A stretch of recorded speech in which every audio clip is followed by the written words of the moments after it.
That serves neither Republicans nor Democrats nor any American well, and that's going to change on my watch. Cenk Uygur and the Young Turks had on Vivek Ramaswamy for an interview. It offers informative perspectives on the Department of Education, FBI, and IRS. Cenk effectively challenges Vivek, revealing much about his thought process. Let's highlight some key points and discuss them further. I think that it's especially important because of the new DOGE with Elon Musk. Vivek, you have proposed cutting giant parts of the United States government at the federal level and at the executive level. So without getting into all of it, let me just name three of them: Department of Education, FBI, and IRS. So to most people, that sounds a little crazy. Are we not going to collect taxes? Are we not going to do law enforcement? So tell us why getting rid of the IRS, as an example, makes any sense at all. Well, I think that's just an administrative reorganization. Downsize it, move it to the US Treasury so it's a revenue collection process. I can tell you about the FBI. I mean, this is the one I get a lot of questions about, and I think is the most understandable pushback that people have, and I can do the education one too. There's 35,000 employees at the FBI. 20,000 of them are in back office functions in the J. Edgar Hoover building and back offices in this bureau. They can go home and find honest work in the private sector. But the 15,000 agents on the front line should be moved to agencies like the US Marshals, or to the Financial Crimes Enforcement Network at the US Treasury, or the DEA, where they will have far greater specialization and be much more effective than the agents are at the FBI right now in investigating child sex trafficking crimes, which the FBI has not been very good at. The US Marshals has done a better job at. Specialized white collar investigations, where people at the FBI lack the specialization that people at the US Treasury Department's Financial Crimes Enforcement Network actually have. And this is also a way of addressing what I see as generational corruption in the FBI. The same Bureau of Investigation that used to go after the likes of Martin Luther King Jr., threatening him with suicide over improperly collected tapes, is now going after individuals of a different political persuasion. And it was wrong then as it is wrong now. Bureaucracy is a formula for breeding corruption. And I think the right answer is you can't just incrementally reform that.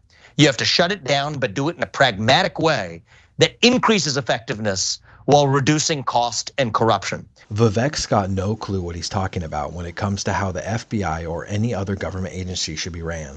The guy's never worked a day in public service, but he's acting like he knows how to run the whole show. It's pretty obvious why a lot of FBI agents are office workers. Most of their job is done on computers these days. You've got IT folks, admin staff, analysts crunching data, and people doing all sorts of background work and research. But Vivek wants to kick 20,000 people to the curb and tells them to go find, quote, honest work in the private sector. What he's really saying is he wants to gut the FBI and turn it into something corporations can make money from. I bet Vivek would love nothing more than to see half the FBI turned into some kind of for-profit corporate security or cybersecurity business. It's classic businessman thinking. If it's not making money, it's not worth keeping around. But that's not how government is supposed to work, and it's definitely not what the FBI is for. And same thing with the Department of Education, tilting the scales to 4-year college degrees over 1 or 2 year vocational programs, holding local schools hostage, saying you don't get that money unless you adopt certain agendas at the local level. That's not useful when the federal government has nothing to do with local education. I'd say shut it down. Give that $80 billion mostly back to the people, to parents, so that every parent can choose to send where their kids actually go to school. And the tiny sliver that relates to vocational training that they've recently added, move that to the Department of Labor where it belongs. So yes, I do think it's gonna take somebody with a CEO mindset, and if I may say, anti-bureaucracy experience, to come in and reorganize and gut much of that federal bureaucracy.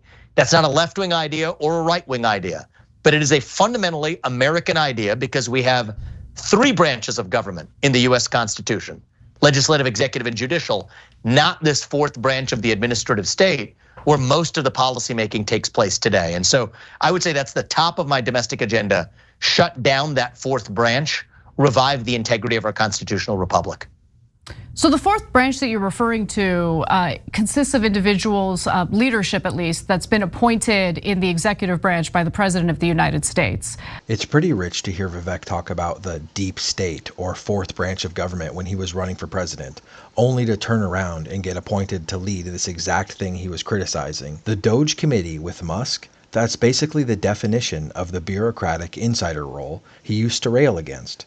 Classic politician move. Complain about the system until you get a chance to be a part of it. Now suddenly, being on the inside, it's just fine, as long as he gets a seat at the table. Talk about hypocrisy. The Department of Education, of course, to give you an example, your favorite politician in the world, Donald Trump, appointed Betsy DeVos, and she engaged in the reversal of certain policies of the Education Department that did seek to help students who had been defrauded by for-profit colleges.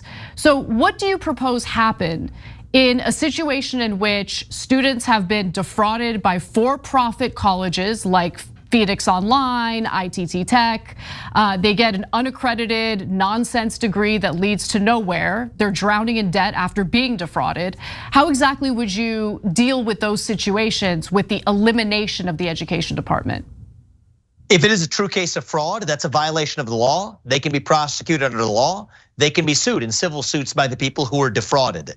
No different than any other commercial relationship that exists in the private sector. Vivek seems to think that college students who are scammed out of thousands can easily take a wealthy business to court, which is completely absurd. Ironically, he wants to cut the very departments that protect consumers from scams like this. The Department of Education plays a crucial role in safeguarding students from predatory institutions, and it's not about making a profit. It's about protecting those who can't fight back. This mindset of treating government like a business misses the point entirely. Government exists to serve and protect its citizens, even if it costs money. Republicans like Vivek often forget that doing the right thing sometimes requires spending resources. His position essentially leaves vulnerable people high and dry, prioritizing cost-cutting over the well-being of everyday Americans. However, when you have a bureaucracy at the Department of Education that's spending that $80 billion at a moment where school choice programs across the country are underfunded, it's not even close, which is a better use of money. Put that $80 billion budget in the pockets of parents across this country. It'd be about 1.6 billion per state in this union. It's not even close, which is a better use of funds. And I think you avoid a lot of the bureaucratic corruption. And you're right, the people who sit on top of those agencies are appointed by a democratically elected US president. 99.999% of those employees do not fit that description.